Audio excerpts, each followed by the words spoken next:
안녕하세요. 정향학원 원장 정향입니다. 자, 저희 오늘 2022년 예비고의 전략간담회 2024년 대입이죠. 여기를 준비하는 전략간담회를 한번 해볼 텐데요.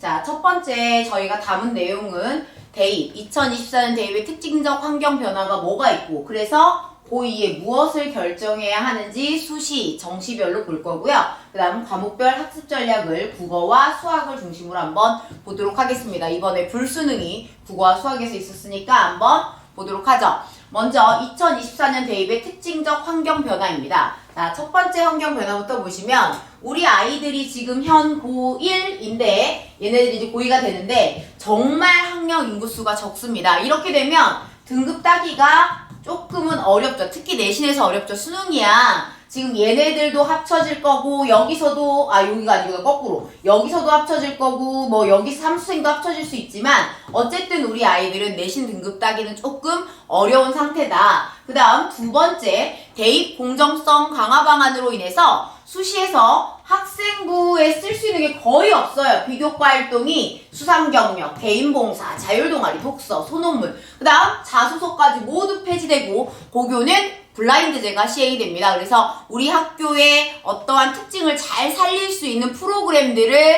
조금 더 부각하는 활동들을 더 열심히 하거나, 특히나 세부 특기상 세특에 선생님이 뭐 세특 써준다 이러면 정말 열심히 활동해야 되는 거죠. 그리고 무엇보다도 성적을 잘 받아야 써볼 수 있다. 두 번째, 자, 대입 전형간 비율 조정 때문에 뭐가 되냐면 지금 정시가 40% 반드시 위로 올리라고 했잖아요. 그러다 보니까 실제 비율은 2월 비율까지 감안했을 때 거의 50%에 육박하고 있습니다. 그래서 정시가 굉장히 확대됐다는 거. 그 다음에 지역균형이라든지 사회적 배려 대상자 이런 전형들이 확대되면서 어디 학종이나 이런 데서 인원을 빼가고 있다라는 겁니다. 그러니까 수시 쓰기가 상당히 좀 어려워졌겠죠.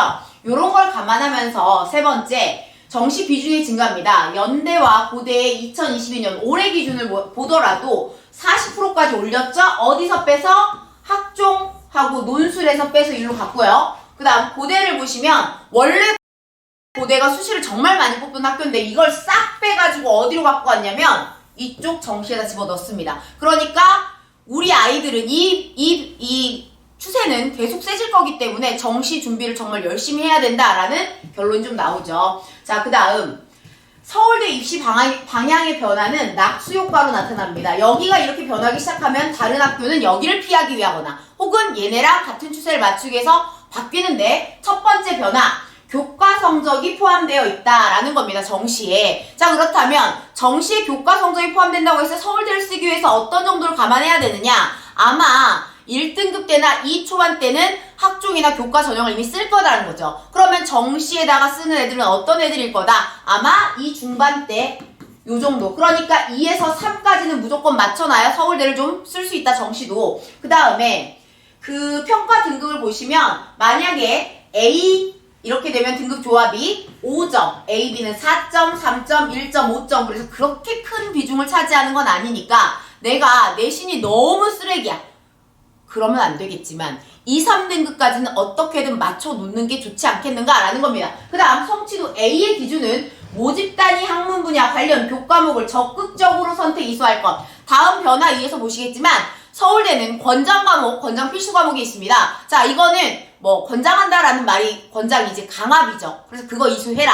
그 다음 성취도가 우수해야 된다. 공부 잘해라. 세 번째, 주도적 학습 태도가 나타나야 된다. 뭐 세특 잘 받아와라. 이겁니다. 자, 그러면 변화 두 번째 한번 보실까요? 변화 두 번째 보시면 전공 연계 교과 이수 과목입니다. 이제 우리 아이들은 선택 과목들을 막 지금 선택하고 있는데 서울대도 그렇고 만약에 나중에 논술을 쓰려고 하더라도 연대나 이런 전형들은 과탐 같은 경우에 원하는 논술 과목이 따로 있습니다. 그래서 이런 걸 잘 생각을 하고 선택 과목을 이수해야 되는데, 일단 의예과를 보시면 핵심이라는 건 반드시 해라. 생원. 그 다음 권장 과목에 생투도 있고 미적, 확통, 기하가 있는데 뭐 확통은 아니겠죠.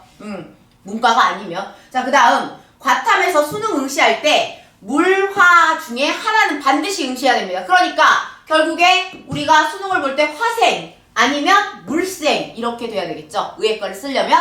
그 다음 약학대를 보시면 화투, 생투가 핵심 권장 과목입니다. 여기가 진로 과목이기 때문에 반드시 A를 맞아줘야 되는 부분이고요. 그 다음 수의예과, 생투, 그 다음 치의학과는 없습니다. 그래서 의예나 수의예나 약학을 가려면 반드시 선택 과목들을 잘 고려를 해야 되겠다라는 겁니다. 그 다음 정말 중요한 변화죠. 자, 투 과목의 필수를 없앴습니다. 서울대가. 그래서 원을 써서 연고대랑 그 다음 서울대를 같이 지원할 수 있게끔 되어 있죠. 실질적으로 차이도 보면 1, 2의 조정 점수를 3점을 줬기 때문에 다른 과목에서 한 문제 더 맞추면 돼요. 내가 2가 너무 무서우면. 그래서 1을 써서 그냥 뭐 할 수 있다. 연대, 서울대까지 지원해 볼 수 있겠다라는 겁니다. 자, 그 다음 고1 내신의 중요성이라고 했는데, 아니 우리 얘가 이제 고2 올라가는데 지금 고1 내신의 중요성을 얘기하면 어떡하냐. 자, 뒤집기가 어렵다는 말입니다. 뒤집기가 어렵기 때문에 우리가 앞으로 어떤 길을 선택할 것인가가 고2 중간고사, 기말고사 2학년 1학기가 끝나면 거의 결정이 돼요. 왜냐면 지금 보면 공통과 일반 과목만 등급이 나와요. 그리고 고3 때 주로 분포되어 있는 진로 과목들은 성취도예요. 그러면 대학에서 어디까지의 성적이 제일 중요하겠어요? 예전엔 고3이 정말 중요했는데 지금은 여기가 너무 중요해요. 그러다 보니까 고1하고 고2 1학기를 마치고 나면 거의 이 학생의 길이 정해져 있어요. 그래서 자, 그 길까지 한번 볼 건데 먼저 고2 결정의 시기라고 했습니다. 결정의 시기다 이때는 무엇을 결정해야 되느냐. 자, 2021년 대치동의 어떤 주요 학교들의 입결 결과를 좀 보시면 서울대 수시 정시가 거의 비슷해요. 물론 숙명여고는 좀 수시가 더 많고 그 다음에 은광여고는 비슷하고 그 다음 중대부고는 훨씬 수시가 많죠. 여기 수시가 정말 많죠. 그러니까 의예과가 아닌 이상, 의치가 아닌 이상은 수시 끝까지 노려볼만 하다라는 겁니다. 서울대 꽤 잘 보내고 있어요. 반면 의예과를 보세요. 거의 정말 많이 보내거든요.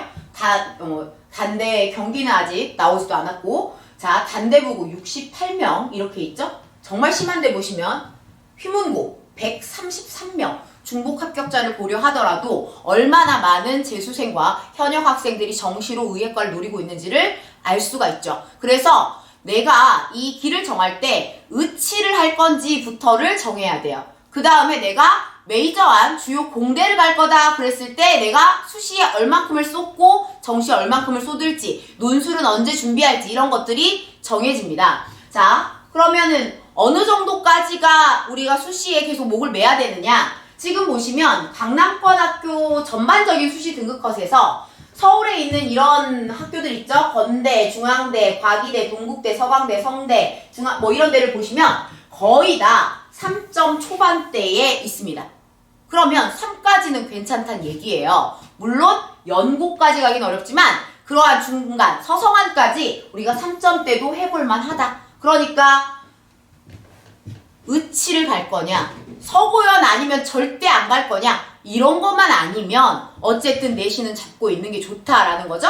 자, 학생부 교과 전형과 학생부 종합 전형의 이 등급 컷을 보시면 자, 2.9가 평균이죠. 어디가? 경희대가. 건국대 2.5대도 돼요. 여기는 문과죠. 여기는 이과의 주요 학과들입니다. 보면 1부터 3까지 분포되어 있죠. 그렇기 때문에 제가 누누이 강조하는 거예요. 일단 3이라면 한번 해볼만 하다. 의치만 아니면 된다. 자,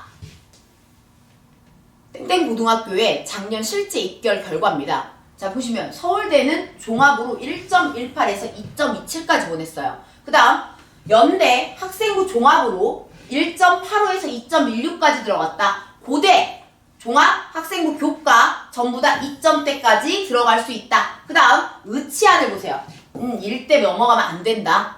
논술도 2.56대. 자, 그럼 논술하고 학교 내신 성적하고 큰 관련이 있느냐? 그냥 잘하는 애가 논술을 쓴 거예요. 그러니까 이건 결과지 반드시 이게 선행 조건은 아니다. 그리고 이런 애들은 내가 의대를 못 갈 것 같아 그럼 논술을 빨리 준비한 케이스들이에요. 자, 그 다음에 학생부 종합 서성한 같은 경우엔 1.60에서 2.77까지도 나와요. 어디 최종 없는데 그렇죠? 최저 수능 최저 없고 막 이런데. 그 다음 논술 전형에 2.88. 그 다음 중경외시 같은 경우에 학생부 종합이 1.50 이거예요. 의치를 가려면 수도권은 정시 같은 경우도 누적 점수 0.3% 이내여야 되고 수시어도 1점대에서만 있어요. 1점대에서만. 자, 그 다음에 3점 이상까지도 갈 수 있다. 다른 과들은. 그 다음에 의치해가 논술전형이 대강 2.56 돼요. 거의. 그 다음 지역이라 할지라도 1.18 정도는 돼야 의예과를 갈 수 있다. 그러면 조금씩 명확해지죠? 내 아이의 꿈과 목표가 어디냐? 요거 계속 생각해야 돼요.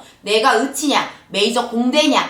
이런 것들 생각을 해보시면서 자, 그럼 정시 합격 컷은 어떻게 되느냐? 정시 합격 컷을 보시면 자, 수도권은 난도가 올해 불수능이라고 했잖아요. 그럼 점수가 중요한 게 아니라 그 아이의 성적이 딱 나왔을 때 상위 몇 프로 안에 드느냐가 중요한 건데 의대는 수도권은 0.3% 이내고요. 지역은 2% 이내가 전부 됩니다. 치대는 0.3에서 2.2%까지 가능하고 약대는 3.5까지 가능한 걸로 추정이 돼요. 예전 결과를 따졌을 때. 근데 여대는 이거보단 조금 더 낮을 거다라는 평입니다. 한의과는 1.0부터 3.5까지, 수의대는 0.5부터 4%까지. 그래서 성적표가 나왔을 때 이 위치가 어딘지를 판별할 수 있다라는 거죠. 자, 주요 이경계 그럼 정시 합격 컷은 뭐냐? 일단 뭐는 돼야 돼요? 영어 1등급은 갖고 수가탐 300점 만점이었을 때 스카이 공대들이 거의 280 이상입니다. 그 다음 서성하는 269, 중경외시는 268, 277까지인데 의예과는 당연히 제외죠. 건동도 마찬가지입니다. 250에서 270. 그러면 서울에 있는 메이저한 공대를 가려면 최소한 270 이상은 맞아줘야 된다. 나오겠죠. 그러면 좀 안정적으로 갈 수 있다. 자, 우리가 올해 예상 등급 컷을 보시면 EBS에서 나온 거예요. 국어 같은 경우에 8284선 요 정도가 되죠. 1등급이 2등급이 76, 75 꽤 낮죠? 어려웠단 얘기예요. 실질적으로 제가 데리고 있는 학생들 중에 늘 100점 맞던 애들도 한 8점에서 6점 선으로 떨어진 애들이 가장 많습니다. 그 다음 수학을 보시면 자, 확통이 86인데 미적이 81, 기하가 82 정도가 나왔어요. 1등급 컷이. 근데 100점 맞은 애들도 되게 많다는 거죠. 이건 뭐냐면 전반적으로 문이과 통합이다 보니까 평균적인 등급 컷이 떨어진 거지 실제로 이과 최상위권들은 100점이 상당히 많다. 그러면 원서를 쓸 때 조심해야 되고 우리가 수학 같은 경우에는 난도 불문 정말 많이 해놔야 된다라는 겁니다. 100점을 목표로. 제가 데리고 있는 학생들 중에 한 팀에서 100점이 4명 나온 케이스가 있어요. 걔네 이과 최상위권들인데 근데 컷은 이렇게 떴어. 미적이. 그래서 수학은 일단 100점이 목표여야 돼요. 자, 특히 이렇게 문이과 통합이 돼서 이 등급 컷을 보고 안심하면 안 된다. 아, 뭐 이 정도면 되지 않나? 그건 정말 어불성설입니다. 자, 그러면 자, 이제 목표와 전략을 수립해서 결정을 해야겠습니다. 우리가 목표가 뭐였냐면 고2 결정의 시기였잖아요. 첫 번째, 처음부터 내가 의치 약이다. 그러면 1학년 때 지금 내신 올인하고 있죠? 결과 보고 2학년 때 이거 결과를 보는 거는 별로 그렇게 중요하진 않아요. 수시로 갈 수 있을 정도로 1.0대냐? 이거 아니면 뭐 별로 의미가 없어요. 근데 만약에 거기서 벗어났어. 그러면 2학년 때 주요 과목은 수능 과목하고 일치하니까 준비하면서 수능과 논술에 훨씬 더 올인을 해줘야 되겠다. 그래서 이 의치학을 쓰시는 경우에는 학교보다는 이런 말 하면 너무 학원 같죠? 학원에 의지를 해야 된다. 학교 공부가 오히려 방해가 되는 케이스가 훨씬 많습니다. 자, 스카이 2공기를 지망한다. 끝까지 내신을 놓지 마라. 3마크로만 안 나가면 어떻게 한번 해볼 수 있다. 내가 2점 초만 돼도 해볼 만하다. 수능은 내신이 없는 기간에 잘 다져놔야 되기 때문에 여기는요. 수능과 내신을 연속적으로 이어갈 수 있는 팀 수업이 훨씬 더 적합합니다. 그 다음 2학년 1학기 내신 성적까지 딱 봤는데 모의고사 성적보다 좀 낮다. 이거는 당연히 실제로 평가를 받아봐야 돼요. 혼자 결정하면 안 돼요. 혼자 스스로에게 사기치면 안 돼. 내가 정시를 훨씬 잘 갈 것 같은데? 이러면 안 되고 객관적인 평가를 받아봐야 돼요. 그 다음 이미 3.5 미치다. 그렇다면 정시 파이터가 되면서 수리 논술을 미리 준비해야 됩니다. 이 전략들을 머릿속에 잘 기억하세요. 그냥 원칙이다 이게. 이 원칙을 기억하면서 자, 과목별 학습 전략을 한번 가봅시다. 자, 첫 번째, 모든 학습 전략의 가장 기본 뭐 하셔야 되냐면 전문가에게 평가를 일단 받아봐야 돼요. 어떤 평가냐면 1번 정신평가. 얘가 무기력증이나 집중력 장애가 있을 수 있어요. 이런 경우에는 심리 모티브 평가 그래서 여기서 아니어도 되고 정신과를 가든지 심리상담센터를 가든지 일단 정신부터 이 무기력증에서 벗어나게 하는 게 1순위입니다. 두 번째는 자, 학습 전반에 대한 관리 컨설팅은 학생이 받아야 되죠. 저는 아실 거고 이분은 너는 학원 가니 난 대학 간다 라고 하는 저자입니다. 그 글의 저자이고 굉장히 오랫동안 이 일을 하신 분인데 이분이나 저에게 학습 전반에 대한 계획과 관리 컨설팅을 받으실 수도 있고 혹은 진로 진학을 콕 집어 여기 있는 전문가 선생님들한테 받으시면 좋겠고 그 다음 과목별로 받으시는 것도 추천합니다. 예를 들어서 수학 같은 경우에 100점을 목표로 그 다음에 수학과 함께 수리 논술을 어떻게 할 것인지 과탐은 무슨 과목을 선택하고 얘한테 뭐가 더 맞고 어떤 식의 공부를 해서 루트를 짜갈 것인지 그 다음 국어, 그 다음 영어, 한국사, 사탐, 과탐 뭐 다 이런 것들에 과목별 컨설팅을 받아보시는 걸 추천합니다. 지금은 모든 입시가 전략입니다. 어떤 과목을 선택하고 어떻게 할 것인가 이런 것들에 대한 상담 받는 걸 먼저 권유드리고요. 저희 데스크에 문의해 주시면 성실하게 답변 드릴 겁니다. 자, 이제 두 번째 국어의 학습 전략입니다. 국어. 자, 국어에서 제일 필요한 게 뭐겠어요? 일단 선택 과목을 결정하셔야 됩니다. 엄매냐 화작이냐. 자, 인원수로 따지면 올해 2022년 대입을 기준으로 화작은 70.6%, 엄매는 29.4%가 응시했습니다. 그런데 자, 표점상, 표준점수상 만점 기준으로 했을 때 엄매가 대략 4점 정도가 높아요. 그러면 내가 정시로 표준점수로 갈 수 있는 대학들, 요새는 모든 대학이 표준점수죠? 그러면 내가 정시에서 1점이라도 더 따야 된다. 그럼 당연히 엄매해야 돼요. 그리고 비교적 쉽게 출제됩니다. 그러나 아무리 쉽게 출제되더라도 이론학습이 필요하기 때문에 여기는 그래도 학습량이 꽤 세요. 화작은 그렇게 학습량이 별로 없습니다. 수능 가르칠 게 없어요. 여기가. 근데 반복 훈련을 해야 되고 여기랑 여기랑 이 표점의 차이를 줄이기 위해서 평가원이 뭘 해버리냐면 여기를 어렵게 출제해요. 그래서 올해도 선생님 망했어요 하는 애들이 화작에서 발목 보인 애들입니다. 그래서 우리 아이가 시험 긴장도가 높거나 긴 말에 굉장히 불리한 아이들은 웬만하면 화작을 선택하는 걸 제가 권장하지 않습니다. 이게 잘 풀리더라도 수능날 긴장하면 어떻게 될지 모르는 영역이기 때문에 그래요. 그러면 그냥 미리 좀 빡세게 해서 이쪽으로 가는 게 낫지 않겠냐. 그러나 수능 최저를 노리고 내가 다른 과목을 더 해야겠다 하는 학생들은 이쪽이 인원수가 더 많으니 등급 따기는 유리하겠죠. 그래서 화작을 반복 훈련하는 걸 전략으로 삼을 수도 있습니다. 특히 수능 최저 노리는 학생들 같은 경우에는 그렇죠. 수능 최저는 어디 쓰여요? 수시에만 쓰여요. 자, 그 다음 선택 과목을 결정하셨으면 국어 수업을 이제 들으셔야 되는데 국어 수업은 자 방학 동안 주 2회 심화하는 반이 있습니다. 그래서 1월 4일날 개강해서 2월 24일날 종강을 하는데 총 16회 진행됩니다. 엄매는 화작보다 1시간 일찍 와서 1시간 엄매하고 3시간 공통 과목을 하는 거고요. 교재는 10개년 평가원 기출을 들들들들 볶는 겁니다. 그래서 중과 동영상 제공되고 주 1회 개별 모의고사 진행됩니다. 데일리 과제장과 그 다음 복습 과제장이 있어서 이건 해결이 될 때까지 붙잡아 놓는 게 목표입니다. 저희 밑에 지하에 스터디 카페가 있어요. 무료로 이용하실 수 있습니다. 될 때까지 잡습니다. 안 하면 국어는 늘지 않아요. 그래서 그런 것들이 있고 저희가 개별 클리닉도 진행을 합니다. 안 되는 경우에.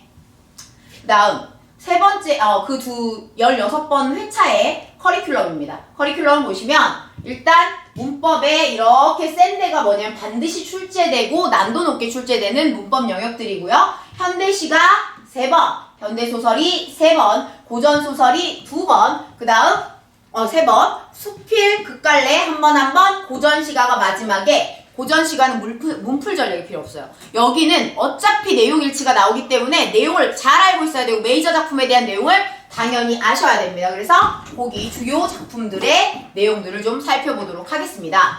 자, 그 다음 세 번째 1회반입니다. 주 1회 총 10회로 진행되는데 수요일반은 학기 중에도 계속됩니다. 그 다음 토요일반은 학기 중에 지속될지 안 될지는 이건 나중에 판단을 해야 될 것 같아요. 어쨌든 엄매와 화작이 늘 엄매가 1시간 플러스 되고요. 개별 모의고사 있고 그 다음 나머지는 똑같습니다. 자작 해설지, 홍공의 품격 이런 거 다 됩니다. 이렇게 돼서 저희가 중과 동영상도 제공이 돼요. 그래서 이렇게 10회를 하는데 자, 커리큘럼 보시면 10회 커리큘럼은 아까보다 조금 더 압축되어 있죠. 그래서 압축돼서 의문과 품사, 형태소, 단어, 문장, 문법, 그 다음에 최근에 들어가 있는 한글 맞춤법이 범위에 들어가 있고 중세국어 2번, 그 다음 현대시, 현대소설이 다 한 타임씩 줄어들었다라고 보시면 되겠고요.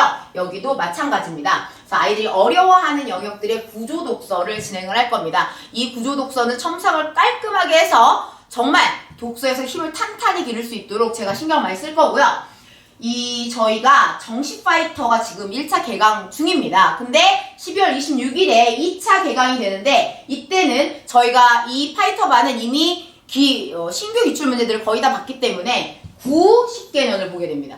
옛날 10개년. 그래서 여기 보시면 9, 10개년을 보시면 22년 11월이 올해 수능이에요. 이거 다음부터 19, 18, 17, 16까지 내려가게 됩니다. 이전 건 전에 봤다는 거죠. 그러면 저희는 시간이 여기가 되는데 이걸 어떻게 들을 수 있나요? 자, 어머님들이 짜면 되죠. 아까 수요일 반하고 2반을 같이 해버리면 10개년을 다 볼 수 있죠. 옛날 신구 모두. 또는 토요일 반하고 2반을 같이 짜버리면 다시 신구 모든 기출을 같이 보실 수가 있습니다. 그래서 그렇게 해서 저희가 평가원의 문제들을 가지고 물론 화작은 평가원 거가 다 끝났기 때문에 엄매는 평가원이 다 끝났기 때문에 이거는 조금 사설을 같이 포함돼서 가는 거죠. 어쨌든 이렇게 해서 평가원의 출제 원칙들을 숙지하고 자작 해설지를 통해서 이걸 다시 한번 분석하고 그걸 저에게 첨삭을 받고 그 다음 홍콩의 품격이라고 한 데일리 과제장을 통해서 다시 연습을 해보는 프로그램입니다. 자, 그 다음 여기 보시면 특강이 있는데 독서 훈련 도감이라고 해서 정말 독서 영역이 제가 늘 아이들한테 얘기해요. 내가 이거를 쉽게 올릴 수 있었으면 대치동 먹었다. 안 돼요. 왜? 이건 정말 오랫동안 읽었어야 했거든요. 그렇다면 오랫동안 못 읽었다면 단기간에 많이 읽는 수밖에 없죠. 그래서 방학 때 월화수목금입니다. 5일 아니면 월수금 3일 이렇게 선택하실 수 있어요. 해서 매일매일 30분 테스트, 60분 개별 클리닉을 받는데 저희 학원의 국어 선생님들이 총동원됩니다. 한 반에 10명만. 그래서 이렇게 반을 나눠가지고 이 클리닉들을 진행할 겁니다. 자퇴교재 사용하고요. 아침에 요걸 꼼꼼히 보는 아침에 국어 읽는 습관을 길러놓으면 독서에 큰 도움이 될 거라고 봅니다. 그 다음 두 번째, 아이들이 가장 어려워하는 거죠. 문법 심화인데요. 문법 심화는 두 가지로 진행이 됩니다. 첫 번째는 뭐냐면 이게 당연히 많이 나오는 영역의 개념들을 얘기하는 거고, 자, 암기 테스트가 늘 진행이 됩니다. 미통과시의 제시인데다가 데일리 과제장이 있으니까 이것도 대면 보충이 진행됩니다. 그 다음 마지막 날, 이게 제일 효과가 좋아요. 라스트 뚫기 진행인데, 자, 5문제를 가지고 네가 3번 연속 다 맞기 전까지 탈출을 못한다. 이러면 절망 속에서 결국은 모든 개념들을 숙지하고 문제를 풀 수 있게 돼요. 시간은 제한 시간 6분에 5문제씩 문법만. 이렇게 됐을 때 한 번은 완벽해집니다. 제가 가장 효과를 많이 본 프로그램이기도 합니다. 이렇게 해서 저희가 정규와 특강이 있습니다. 모두 다 수능에 완전히 포커스를 맞추고 있어서 우리 아이들이 지금 보세요. 정시로 대학을 가는 아이들의 비중이 재수와 삼수와 검정고시가 60% 이상, 거의 65%에 육박합니다. 이게 의미하는 건 뭐냐면 정시를 오래 한 애들이 잘한다 라는 거죠. 그래서 우리 아이들이 조금 선택을 좀 해야 되는, 아까도 얘기했지만 고2는 결정의 시기다. 그래서 선택해야 되는데 그 중에서 국어 선택을 저와 함께 하시면 되겠다 라는 겁니다. 자, 제가 또 하나 안내를 드리면 지금 2학년 같은 경우에는 내년에 내신이 어쨌든 있죠. 그리고 메이저한 공대를 노리거나 할 때 또는 정말 1점대 학생이 있을 수도 있잖아요. 얘네들은 내신을 하긴 해야 돼요. 그렇다고 수능 최저, 논술 때문에 수능 최저가 있고 논술 말고도 수능 최저들이 많아요. 점점 대입 공정성 강화 방안 때문에 계속 최저가 도입되고 있어요. 그러니까 수능이라는 걸 안 가지고 갈 수는 없어요. 그렇다고 내신을 안 할 수는 없어. 그러면 전반적인 커리큘럼에 맞춰가면 늘 비는 2, 3주가 있어요. 근데 그 비는 2, 3주에 뭐 해야 되냐면 수능을 빡세게 해줘야 돼요. 혹은 만약에 내신을 너무 심하게 한 2점대나 3점대 정도만 맞출 정도면 뭐 그렇게 몰입할 필요도 없어요. 그러니까 컨디션에 맞춰서 수능과 내신 기간의 공부 기간을 조율하고 쉬지 않고 달려나가야 돼요. 국어는. 그러려면 팀 수업이 굉장히 적합하다라는 걸 제가 자꾸 깨달아가요. 이제 아이들이 내신에 몰입했다가 정시로 돌리는 게 3학년 때야 돌리는 것이 쉽지 않구나라는 걸 점점 체감해 갑니다. 등급컷 떨어지는 거 보면 어머님들도 아실 거예요. 자, 말로는 안 하지만 우리 서로 얘기하죠. 애들이 이제 국어 바보가 되어가고 있다 라는 겁니다. 아마도 영상에 익숙하기 때문일 거예요. 그래서 아까 전략을 짜셨으면 그 전략과 컨디션에 맞는 사람들끼리 팀을 조율하셨으면 좋겠습니다. 제가 2학년 때는 내신 오픈반을 열 생각이 아니에요. 그래서 이 수능과 내신을 함께 가서 좋은 대학을 갈 수 있는 아이들 이렇게 모아볼 생각인데, 제가 드릴 수 있는 팀 수업 시간이 지금 총 이렇게 6개입니다. 물론 다른 시간으로 상담 문의를 주셔도 돼요. 어머님들께서 여기에 학교, 학년, 이름으로 문자를 보내서 신청을 해주시면 저희가 모을 수 있는 데를 모아서 팀을 좀 6명에서 8명 선으로 소규모 반을 해서 수능 내신을 쉬지 않고 가볼 생각입니다. 그래야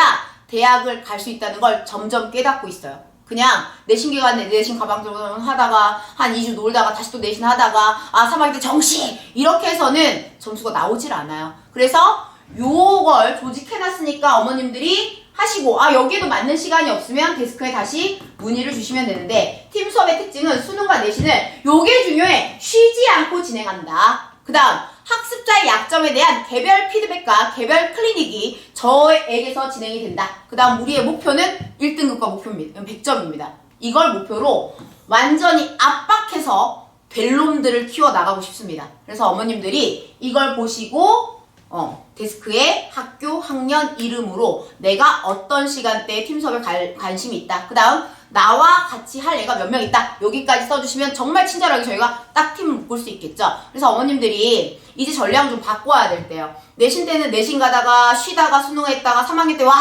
정말 되지 않아요. 그러면 늘 4년 되고 5년 돼요. 요새 너무 슬픈 말 있잖아요. 제필 3선이라고, 재수는 필수, 삼수는 선택. 너무 무섭지 않습니까? 거기에 주요하게 작용하는 게 국어와 수학인데요. 특히 국어 오래 걸려요. 짧게 할 수 있는 방법을 알았으면 늘 아이들한테 얘기하면 제가 대치국을 먹었다고. 오래 걸려요. 오래 잘해봅시다. 오랫동안 잘해야 돼요. 여기가. 그 두 가지를 다 해야 되니까 지구력도 있어야 되고 집중력도 있어야 되는데 둘 다 아이들이 갖기가 어렵죠. 그러면 누군가의 강압에 의해서 이게 가져가져야 된다라는 겁니다. 그래서 요거 생각해 보시고 연락 주시면 되고요. 자, 제가 수학학습 전략입니다. 수학학습 전략은 제가 뭐 수학과가 아니니까 알 수는 없으나 저에게 3명의 수학 선생님이 계십니다. 한 분은 저랑 국어 팀 수업을 같이 했어요. 같이 했는데 너무 슬프게 아이들한테 전화가 와서 이런 팀이에요. 선생님 국어는 98인데 수학은 100이에요. 선생님 국어는 96인데 수학은 100이에요. 근데 날 너무 슬프게 했던 그 팀에 무려 100점이 4명이 나온 팀이 있습니다. 그 선생님 한 분을 먼저 소개시켜 드릴까요?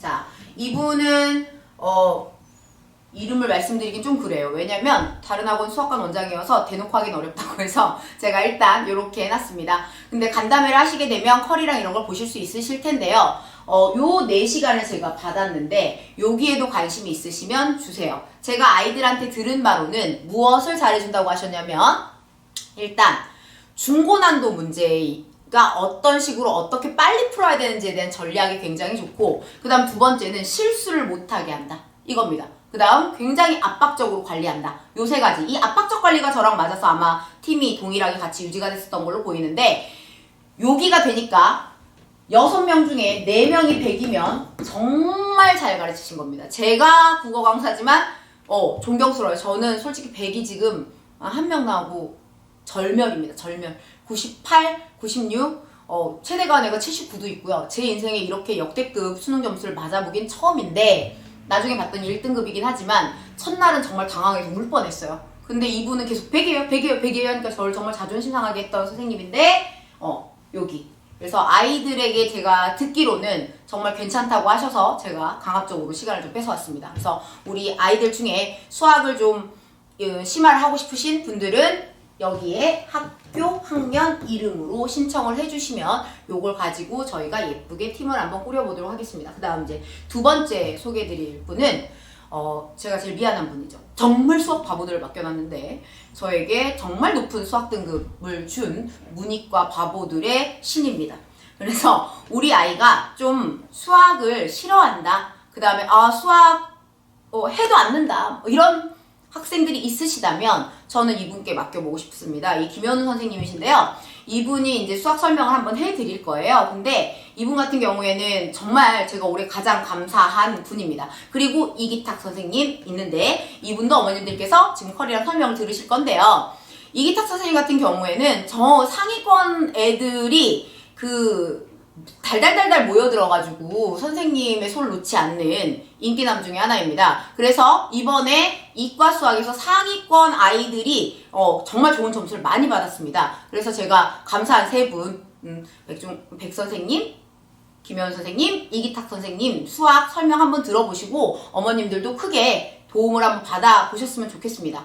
수능, 내신, 이제 언제까지 내신하고 언제까지 수능할 수는 없어. 언제부터 수능할 수가 없는 상황이에요. 우리가 3년 안에 이 마무리를 지려면 고2 때 잘 결정하고 가셔야 되면, 제가 아까 결정의 기준 말씀드렸죠. 의치학일 때, 메이저 공대일 때, 혹은 내 내신 성적이 지금 이미 1학년 때 3.5 밑으로 떨어져 있을 때, 2학년 때 어떻게든 복구가 어려울 것 같다 그랬을 때 어머님들이 선택해야 할 전략들이 있고 그때마다 과목별로 해야 될 게 있습니다.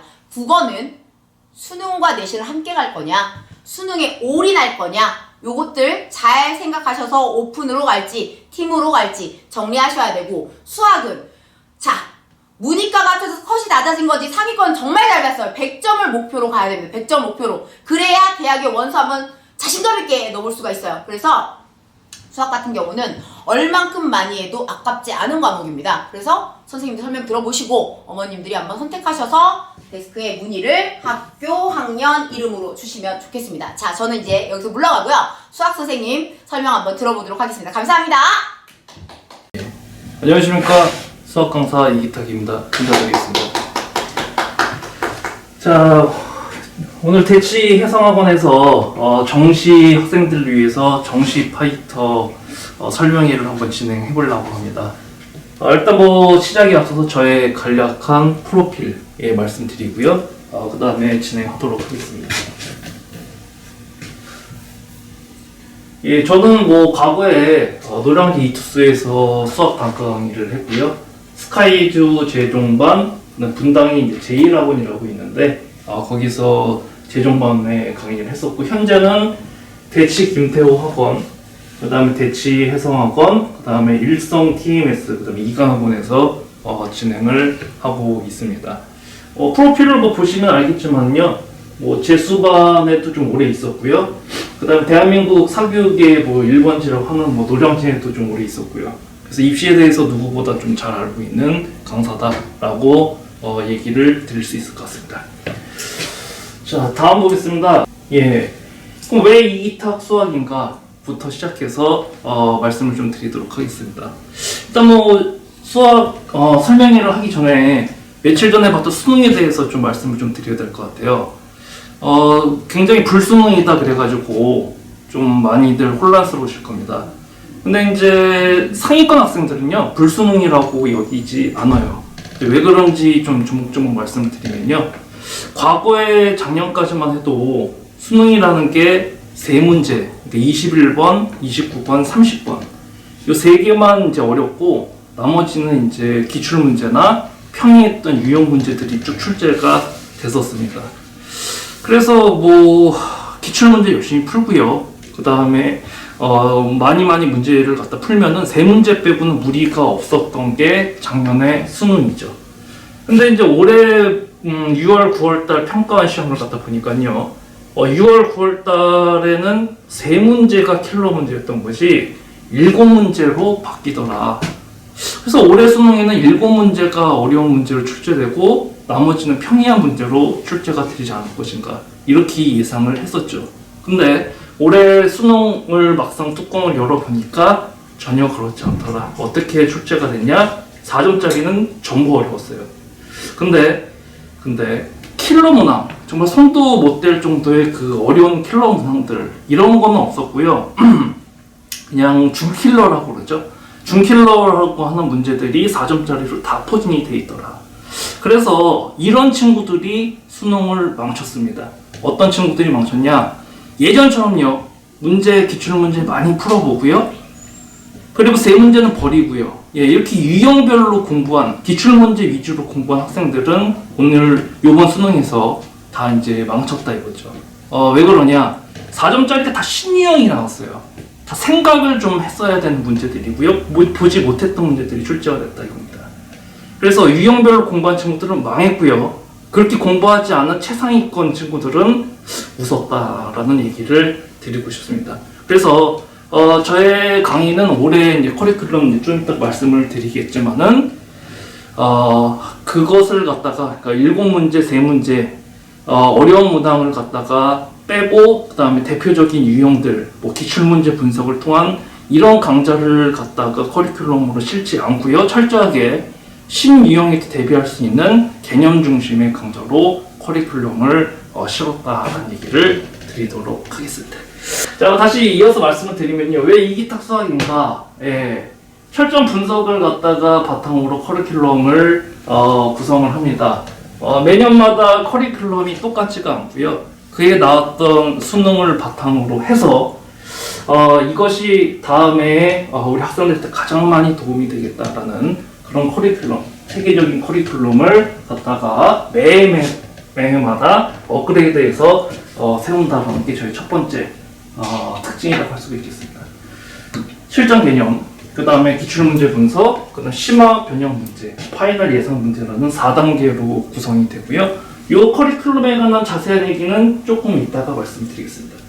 두 번째는요. 아까 시작이 앞서가지고 저의 프로필을 갖다 말씀드렸는데 이 풍부한 경력이 있다는 겁니다. 까다로운 대치 학생들에 맞게 어떤 풍부한 경력을 바탕으로 교수법을 진행을 하겠다라는 게 또 두 번째 특징이라고 할 수가 있겠습니다. 세 번째는요, 저에게는 이제 수년 동안 했던 강의 자료들이 참 많아요. 그럼 다양하고 풍부한 자료를 갖다가 우리 학생들에게 제공을 함으로써 학습지로 이제 제공을 하죠. 그래서 집중적이고 체계적인 학습을 할 수 있다라는 뭐 이런 세 가지 특징을 가지고 말씀을 드리도록 하겠습니다. 자, 그럼 커리큘럼 궁금하시죠? 한번 보도록 하겠습니다. 자, 내년 수능은 그래서요, 기출문제, 양치기로 승부하는, 유형으로 승부하는 그런 수능을 준비하는 공부를 한다면은 내년 수능도 분명히 맞을 겁니다. 올해 수능에서 예고를 갖다 했잖아요. 이렇게 공부해라. 어떻게 공부해라? 신유형으로 출제될 것이니까 철저하게 개념으로 갖다가 승부를 해라. 라는 여러분들 커리큘럼을 갖다가 이제 저는 제시하겠습니다. 그래서 첫 번째 강의는요, 제목은 이제 재해석의 수능이다라는 거. 수능 심화 실전 개념을 갖다가 강의하는 강좌가 되겠습니다. 교과서의 개념이 있는데요. 교과서의 개념 가지고서 수능을 갖다 본다? 당연한 거죠. 예, 근데 그게 아니에요. 교과서의 개념을 갖다가 변형해서 그래서 그걸 갖다가 말하고자 하는 어떤 깊은 뜻을 갖다 알아야 되는데 학생들이 그걸 갖다가 글쎄요, 수학을 전공한 저 정도의 어떤 선생들이나 돼야지 분석할 수 있다고 생각합니다. 그런 여러분들 분석, 시중 교과서나 참고서에 없는 실전 개념들을 갖다가 조금 강의를 한다라는 겁니다.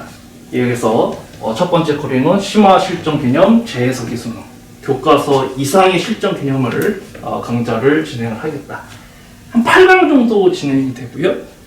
그리고 요거는 이제 내신이나 뭐 처음 하는 학생들이 듣는 강좌가 아니에요. 뭐 그런 학생들이 듣는 말도 안 되는 거고요. 예, 그래서 어느 정도 돼 있는 친구들이 교과서 이상의 개념을 갖다가 좀 배워보고 싶다라고 하는 친구들을 위한 강좌 8강 완성을 통한 재해석의 수능, 예, 첫 번째 강좌로 진행이 되겠습니다. 실전 개념가요. 개념을 뒷받침하는 대표 예제로. 그래서 개념이 80%고 문제풀이가 20%로 진행되는 강좌다라는 얘기를 드리도록 하겠습니다. 뭐 첫 번째 커리에서만 봐도 아시겠지만은 커리큘럼이 개념 중심으로 문제풀이 위주가 아닌 개념 중심의 강좌로 골고루 섞여 있다라는 얘기 드리도록 하고요. 두 번째입니다. 야매노트. 이름이 조금 그런데 뭐 여기서 뭐 야매가 이제 꼼수라는 거 아니에요. 꼼수를 가르치냐 그게 아니라요. 재해석의 수능보다 더 업그레이드된 심화 개념을 갖다가 배웠다 이겁니다. 예. 그래서 심화 스킬을 갖다가 전수한다. 그래서 알고 있으면 남들보다 조금이라도 시간적 여유를 챙길 수 있는 심화 개념 강좌다라는 게 야매 노트입니다. 이제 좀 과목당 좀 강좌 수가 좀 짧을 수밖에 없고요. 그런 게 많지는 않을 거 아니에요. 그렇죠? 예. 실전 개념과 대표 예제로 구성이 되어 있고, 개념 50%, 문제풀이 50%로 진행을 하도록 하겠다라는 얘기를 좀 드리도록 하겠습니다. 다음 강좌 보겠습니다. 예, 다음 강좌는 이제 정무문이라는 강좌입니다. 글쎄요, 제가 80년생인데, 이 정무문이라는 영화가 있었잖아요. 근데 이제 거기에서 좀 비롯한 건데, 이 뜻은 뭐냐면요. 이 써놨는데, 정말 무지하게 중요한 문제. 정무문. 예, 이겁니다. 문제를 안 풀어볼 수가 없어요. 맞아, 개념 중심으로 강의를 갖다 한다. 예, 맞습니다. 강좌가 커리가 4개인데, 4개 중에 반을 갖다가 개념 중심으로 강의를 하고요. 그 다음에 그렇다고 해서 이제 개념만 할 수는 없잖아요. 그래서 이제 정문이요. 기출 문제가 아니면요. 신유형 창작 문항을 갖다가 가지고선 하는 강좌가 되겠습니다. 이번 수능에도 4점짜리는 전부 다 신유형으로 출제가 됐다고 그랬어요. 예, 여러분들도 기출 문제에서 본 문제가 아닌 처음 보는 문제에서 해결을 할 수 있는 능력을 갖다 만들어야 되거든요. 그런 연습을 해야 돼요. 예, 정문, 식강 완성을 통한 심화 문제풀이 강좌다. 문제풀이가 90%다라는 얘기를 드리겠습니다. 예, 그래서 뭐 3번째 커리까지 왔고요. 시기적인 그 얘기는 좀 안 드린 것 같아요. 정문은요, 6월 평가원 이후에 진행되고요. 아까 야매 노트 아까 한다고 그랬는데, 그거는 이제 우리 학생들 학기로 따지면 1학기에 진행이 된다고 보시면 되겠습니다. 재해석의 수능은 겨울 강좌고요. 예, 기간을 좀 말씀 안 드렸네. 자, 다음 보겠습니다. 자, 다음은 이제 마지막 강좌 기적의 60일 파이널 강좌죠. 예, 그에 출제되었던 교육평가원 바탕으로 해서요. 마지막으로 주요 개념을 다시 한번 또 강조합니다. 그 다음에 문제를 정리하는 강좌다라는 거. 파이널 때 보면요, 선생님들이 30문제짜리 모의고사만 디립다 풀립니다. 예, 요번에 수능이 어려웠다. 그렇게 공부한 애들 망친 거예요. 예, 그게 아니라고요. 개념 중심으로 여러분들 공부해야 된다고요. 한 문제를 갖다 다양한 해석, 다양한 개념으로 풀어보는 그런 연습을 한 친구들이 성공을 했습니다. 그래서 파이널 강좌가 모의고사 30문제를 갖다가 푸는 그런 게 아니라 개념과 문제를 정리하는 다시 바탕의 강좌를 진행하겠다는 얘기를 드리겠습니다. 그렇다고 매주 실전 모의고사 안 풀지는 않고요. 실전 모의고사도 하긴 하는데 예전처럼 모의고사 문제만 디립다 푸는 게 아닌 개념을 다시 한번 정리하는 그런 강좌가 되겠다라는 얘기를 드리도록 하겠습니다. 예, 기간으로 이제 10월달, 11월달에서 60일 정도 이렇게 해서 진행이 되고 9월 평가원 이후가 될 것 같습니다. 예, 이렇게 진행하면은요, 저의 뭐 커리큘럼은 이제 완성이 되는 것이고요. 사실은 작년까지 이 커리큘럼이 아니었습니다. 뭐 이름은 비슷할지 모르겠는데 작년에는 이제 뭐 평가원 기출 문제를 갖다가 중심으로 바탕으로 커리큘럼이 4개가 있다 그러면 반 이상 그렇게 썼거든요. 근데 지금은 그것이 아니더라. 개념 중심으로 트렌드에 맞는 강의를 하겠다라는 얘기를 드리겠습니다. 안 넘어가나요?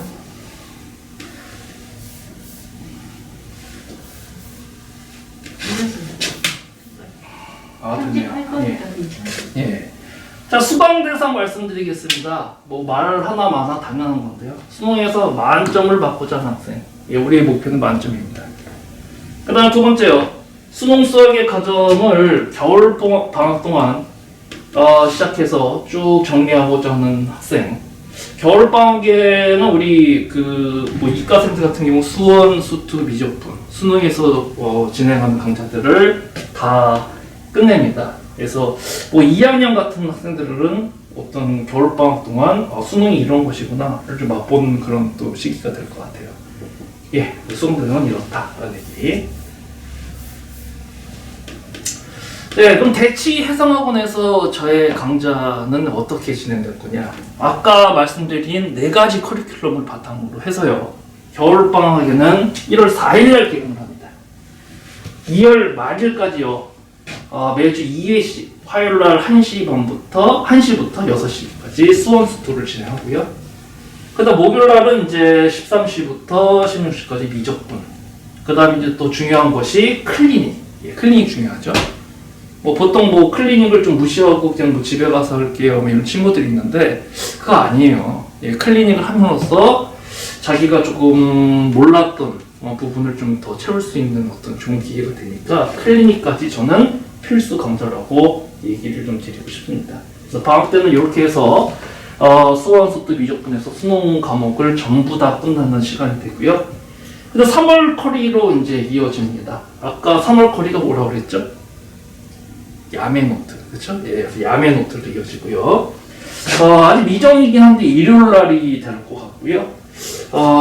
이때는 이제 아까도 보셔서 알겠지만은 강의가 이렇게 길지가 않아요, 강수가요. 그렇기 때문에 일주일에 한 번 정도 해서 4시간씩 이렇게 할 생각입니다. 예.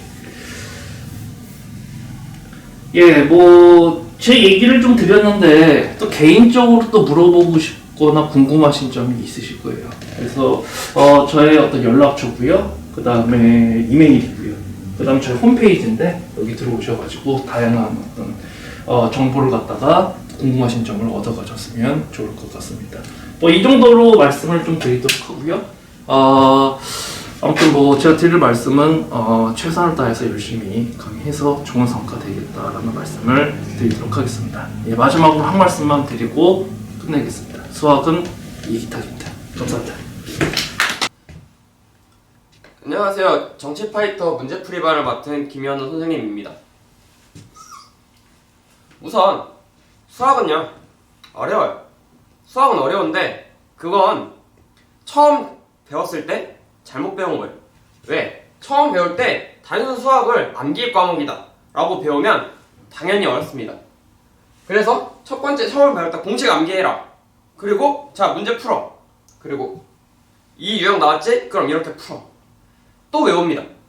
이게 계속 반복되다 보면은 공식도 외워야 되고 유형도 외워야 되고 유형을 외우다 보니까 새로운 유형이 나오면 당연히 아이들은 무너질 거예요.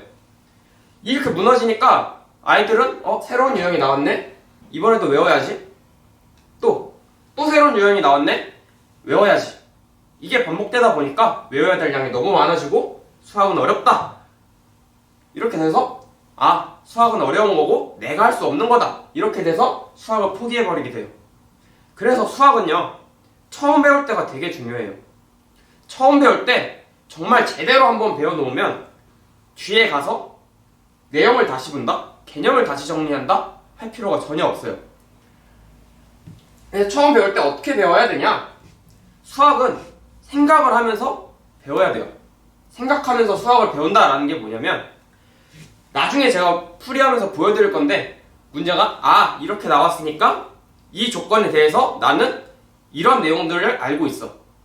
이 조건에 대해서 이런 내용들을 알고 있어. 그러고 이런 내용들이 있으니까 이거 2개를 연결시켜서 이런 내용을 끄집어낼 수 있어.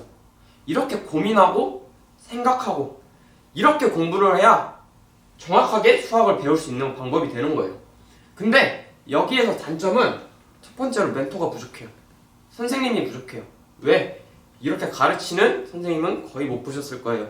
단순하게 공식 외워, 유형 외워, 문제 풀어. 이게 아니라 저는 이런 조건이 나왔으니까 생각 한번 해봐. 다음 조건이 이렇게 되니까 생각 한번 해봐. 너가 생각한 걸 바탕으로 2개를 어떻게 조합할지 생각 한번 해봐.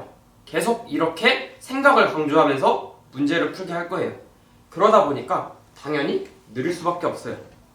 근데 처음 배울 때 느릴 뿐이지 뒤에 가서 다시 앞에 내용을 다시 공부하고 또 공부하고 또 공부하고 이렇게 뒤에 가서 시간이 오래 걸릴 바에야 처음 배울 때 조금 느리더라도 천천히 정확하게 배우면 뒤에서는 그냥 문제만 풀 수 있는 그런 문제만 풀 수 있는 그런 상황이 되는 거예요. 그런데 그러면 이 수학의 장점은 뭐냐? 첫 번째로 부담감이 적어요. 왜? 유형을 외우지 않아도 되거든요. 어떤 문제가 나와도 그냥 내가 생각해서 문제를 풀면 되니까 굳이 유형을 외울 필요가 없어요. 그러니까 변형과 신유형은 강해요. 이따 이번 수능에 대해서 얘기를 할 건데 이번 수능은 불수능이라고 하죠. 왜? 신유형들이 너무 많이 나왔어요. 그래서 학생들이 불수능이라고 하는데 그거는 이렇게 한번 배우면 전혀 문제가 되지 않아요. 자, 이제 학부모들이 항상 물어보시는 게 있어요. 아이들 선행은 어디까지 해야 되냐? 선행은요, 먼저 배운다가 아니에요. 먼저 배워놔야 한다예요. 즉 무슨 얘기냐? 수원수투를 할 건데 수상화가 안 돼 있다? 올려왔자 금방 무너져요. 그러니까 베이스부터 천천히 다지셔야 돼요. 수상화 먼저 탄탄하게 깔고 그 위에 수학 1, 2를 또 탄탄하게 깔고 맨 마지막에 확통, 미적, 기하를 깔아놔야 견고한 탑이 되고 어떤 유형이 와도 무너지지 않게 돼요. 그래서 지금 당장 수학 포기한 학생들도 많을 거예요. 그러다 보니까 어떤 학생은 수학 상하를 다시 해야 되는 학생들도 있을 거고 이제 수학 상하는 거의 완벽해. 이제 수원수투를 해야 돼 하는 학생들도 있을 거고 수원수투도 어느 정도까지 됐어. 그러면 당연히 확통, 미적, 기하로 넘어가는 거예요. 그래서 이제 교재를 한번 살펴볼 거예요. 교재는 크게 개념과 심화로 나눌 수 있어요. 개념은 말 그대로 수학책에 개념이 되게 자세하게 실려 있어요.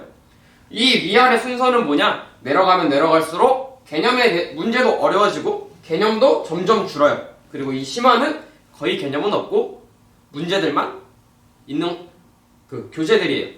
그래서 혼자 공부한다 라고 쳤을 때는 저는 맨 위에 있는 책들을 추천해요. 왜? 혼자 공부하고 처음 공부하는데 당장 문제만 풀 수 없을 거고 이 밑에 부분들은 설명이 약간 불친절해요.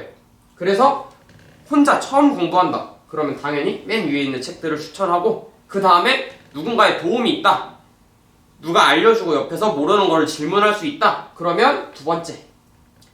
자, 그리고 개념이 끝났다 바로 심화로 넘어가는 게 아니에요. 개념이 끝났으면 그 다음 스텝에 있는 문제를 풀고 나서 심화로 넘어가야 돼요. 왜? 문제를 풀다 보면은 학생들이 다시 개념을 모를 때가 있어요. 그러면 그 개념을 다시 공부해야 되는데 이 책들은 공부할 수가 없어요. 그러니까 저 개념을 완벽하게 공부를 끝낸 상태에서 심화로 넘어가야 되지 너무 급해서 개념을 안 하고 심화로 넘어가시면 절대 안 된다라는 거예요. 그래서 이제 수업은 개강일은 12월 21일 화요일부터 시작을 할 거고 아마 2월 말까지 끝까지 달릴 예정입니다. 시간은 화목 7시에서 10시. 그리고 교재는 학생 맞춤 교재로 선정을 할 겁니다. 제가 학생들이랑 얘기를 하고 학생들의 수준이 어느 정도인지 확인하고 이 학생은 어떤 문제를 풀어야 되고 어떤 파트를 공부해야 되는지 당연히 수상화가 부족하다라고 느껴지면 수상화를 시킬 거고 수 1, 2가 부족하다라고 느껴지면 수 1, 2를 풀릴 거예요. 그리고 확통, 미적, 기하 선택해서 문제를 풀고 싶다 저랑 얘기해보고 아래에 있는 선행이 다 돼 있는 상태이면 시킬 거고 아니면 다시 수학 1, 2 아니면 수학 상하 이렇게 진행하게 돼요. 수업은 제일 큰 진행 방법은 1대1 지도예요. 어떻게 1대1 지도를 할 거냐? 학생들이 계속 저한테 와서 질의응답하고 그리고 이따 보여드릴 거지만 풀이랑 오답도 제가 다 관리할 거예요. 그러면 이제 항상 아이들이 공통적인 개념, 제일 필요한 개념, 주요 개념들 그리고 학생들이 많이 질문하는 공통 질문에 대해서는 제가 앞에서 설명을 할 거고 또 정말 중요한 핵심 유형들은 제가 앞에서 아이들과 한꺼번에 같이 수업을 하게 될 거예요. 그래서 아까 말했던 2022학년도 수능인데요. 전체적인 평가는 선택 과목보단 공통 과목이 어려웠다. 또 킬러 문항보다는 중킬러 문항이 많았다. 마지막으로 확통 기하보다는 미적분이 좀 더 수월했다. 자, 첫 번째, 선택 과목보다 공통 난이도의 과목이 높았다. 이건 무슨 얘기냐면 수학 1, 2를 집중적으로 하셔야 된다는 얘기예요. 왜? 수학 1, 2가 돼 있지 않으면 수학 1, 2가 76점이고 선택 과목이 24점인데 당연히 공통 과목의 점수가 배점이 훨씬 높아요. 공통 과목을 확실하게 짚고 넘어간 다음에 선택 과목으로 넘어가서 선택 과목의 추가적인 점수를 노려야 한다 라는 거고, 이제 킬러 문항보다 준킬러 문항이 많았다. 이 얘기는 뭐냐? 뒤에 설명할 거지만 킬러랑 준킬러의 큰 차이점은, 준킬러는 제가 생각했을 때 저를 잘 따라온 학생이라면 전부 다 풀 수 있어요. 근데 이제 킬러 문항은 거기 중간중간에 아이디어가 조금씩 들어가요. 그 아이디어는 제가 알려줄 부분인 거고 학생들은 준킬러 난이도 정도까지만 문제를 풀 수 있으면 되는 거예요. 그리고 확통, 기하가 상대적으로 미적 부분보다 어려웠다. 이 이유는 단순해요. 미적을 공부하는 아이들은 정말 이과 최상위들이 되게 많아요. 이과 최상위들은 제가 뒤에서 설명할 그 풀이 방법들을 스스로가 혹은 어딘가에서 배워서 터득을 하고 그 방법대로 문제를 푸니까 신유형에 강하게 되고, 이번에 많았던 그 신유형들은 정말 최상위권 아이들한테 갖다 주면은 되게 쉬운 문제. 저도 한번 풀어봤는데 시간 그렇게 오래 걸리지 않고 전부 다 풀 수 있을 정도로 되게 간단한 문제들인데 아이들은 신유형이야, 내가 못 보던 유형이야, 이거 어떻게 풀지? 나 못 풀어, 이렇게 포기하게 되니까 확통기하를 푼 아이들은 전체적으로 둘 다 공통과목을 선택하게 되지만 이 미적분을 선택한 아이들은 공통과목도 마찬가지로 좀 더 수월하게 문제를 풀 수 있었어요. 그리고 선택과목도 보니까 난이도는 그렇게 차이가 안 나요. 확통이 조금 쉽다 뿐이지 기하랑 미적은 전체적인 난이도는 비슷했어요. 그래서 제가 아까 전부터 계속 말했었던 건데 제가 어떻게 수업을 할 거냐, 그래서 제 수업 키포인트를 잠깐 짚어봤는데 제 수업 키포인트는 제일 중요한 공부하는 방법입니다. 왜? 아까도 제가 계속 말했던 것처럼 수학은 생각하는 과목이지 문제만 푸는 과목이 아니에요. 문제만 풀 거면 기계한테 시키는 게 훨씬 잘 풀 거예요. 학생들이 문제만 풀다 보니까 수학이 어렵고 짜증나고 귀찮고 포기하고 이렇게 돼요. 저 이제 문제를 푸는 방법, 시간을 절약하는 방법, 오답하는 방법, 실수 줄이는 방법을 할 건데 제 이번에 수능 13번 문제풀이를 한번 가져와 봤어요. 지금 보면 되게 뭔가 처음 보실 때는 풀이가 이거밖에 없어? 근데 어느 정도 수학을 아는 사람이면 풀이가 왜 이렇게 길어? 라고 할 정도의 풀인데, 항상 저는 문제를 풀 때 잘 보이시는지는 모르겠는데 이렇게 한 줄 읽고 끊습니다. 끊어놓고 자 여기 1번이야.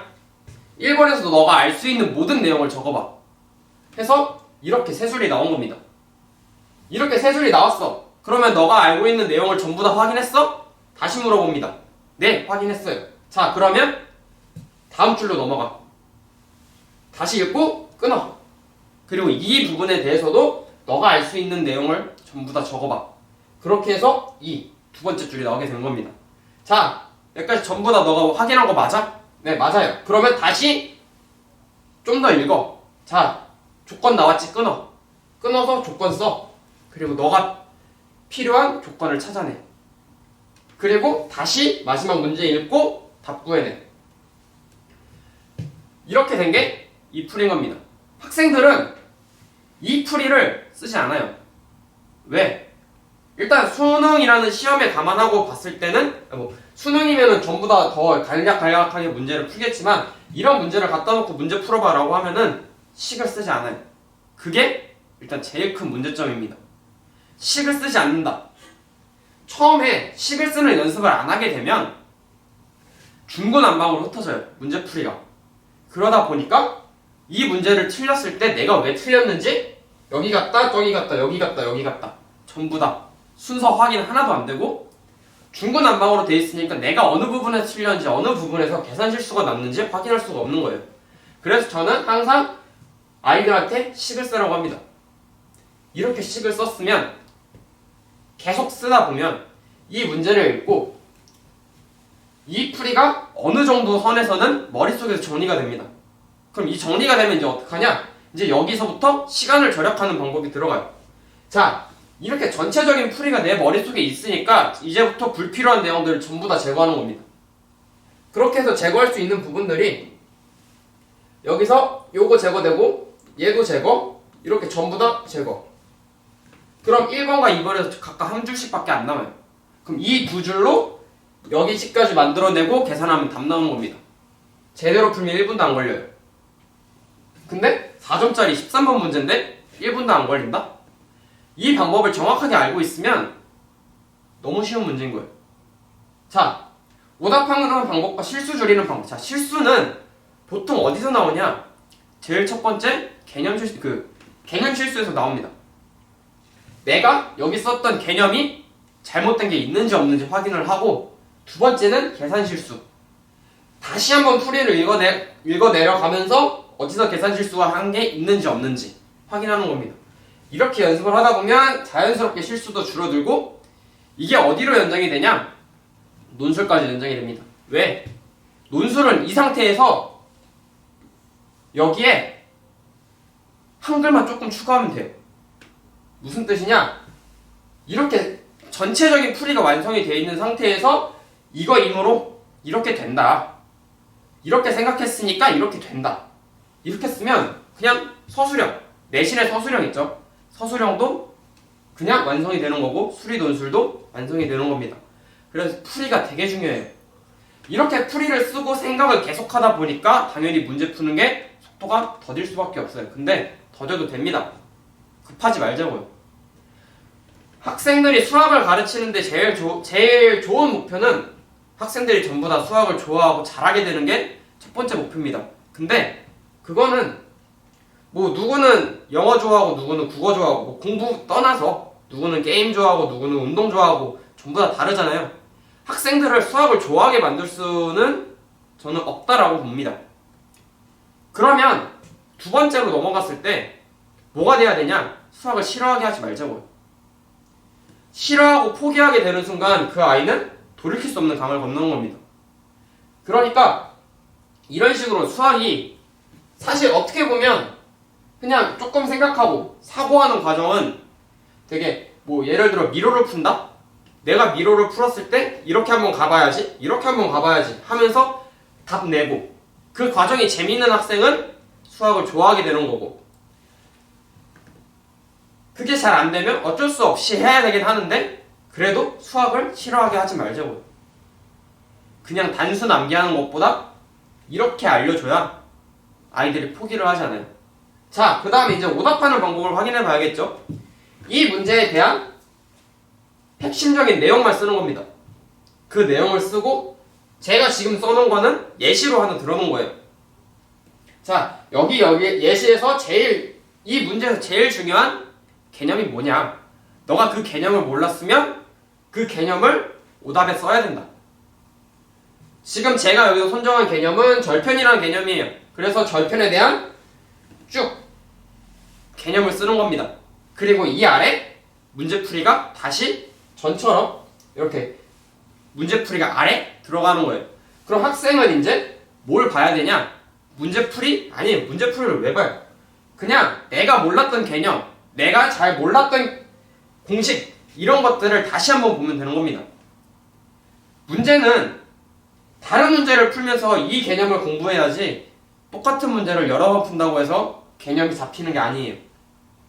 그렇게 해서 저는 항상 이렇게 위에다 개념을 써놓고, 혹은 여기에 쓰인 가장 핵심적인 아이디어가 뭔지 써놓고 그 아이디어를 다시 공부할 수 있게끔 항상 맨 위에 적어놓고 그 아래 문제를 풀어봐라.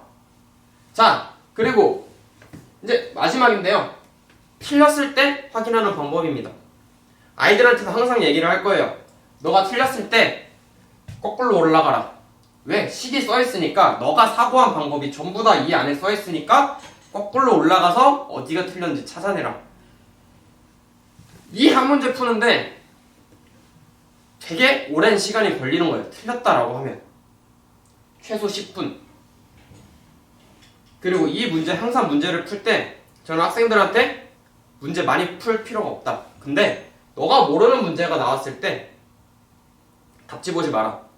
최소한 3번은 다시 풀어봐라. 이렇게 얘기를 합니다. 왜? 아이들이 답지를 보는 순간 생각을 막아버리게 되는 거예요. 이 생각을 막아버리면 다시 암기하고 이런 악순환이 반복되니까 생각을 열어놔야 돼요.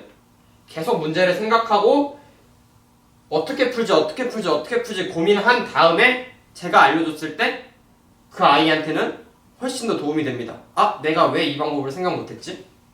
이렇게 되는 거예요. 그러니까 저는 앞으로의 수업 내용에서 뭐 개념은 당연히 가르칠 거지만 이런 것들을 가르칠 거예요. 문제를 어떻게 푸는지, 문제를 어떻게 접근하는지, 그리고 또 너가 몰랐던 문제랑 오답 문제를 어떻게 접근해야 되는지. 이러다 보니까 자연스럽게 모든 학생을 같은 진도를 나갈 수가 없는 거예요. 왜? 어떤 학생은 잘하는 학생들도 있을 거고 부족한 학생들도 있을 거고. 제 소개를 받았을 때 문이과 아이들, 그 수포자 아이들을 높은 점수까지 올렸다라고 얘기를 해주셨는데 그 방법은 이 방법입니다. 문제를 단순하게 외워서 문제를 풀리는 게 아니라 수학의 본질을 알려준 겁니다. 수학의 본질을 알아야 수학의 재미가 없어지지 않아요. 저는 학생들이 수학을 포기 안 했으면 좋겠습니다. 그리고 제가 그렇게 만들 겁니다, 아이들을. 그리고 내 아이는 수포자가 아니야. 근데 수학을 잘해. 하는 아이들도 풀이 한번 쓴 거 보면은 얘가 1등급을 받을 수 있을지 없을지가 보입니다. 왜? 풀이 내용을 봤을 때 그 아이의 전체적인 생각이 보여요. 그러다 보니까 이 아이가 신유형이 나왔을 때 어느 점수를 받겠구나. 풀 수 있겠구나 없겠구나. 그래서 꼭 수학을 잘 못하는 학생뿐만이 아니라 저한테 이렇게 3개월, 제 강의가 3개월 정도 열리는데 그 3개월 동안 아이의 풀이 방법을 혹은 풀이 내용들을 전부 다 다시 고치면 그 아이는 충분히 1등급도 받을 수 있을 거고 그 뒤에 있을 수리 논술 이런 것들에 대해서도 큰 도움을 받을 겁니다. 네, 감사합니다.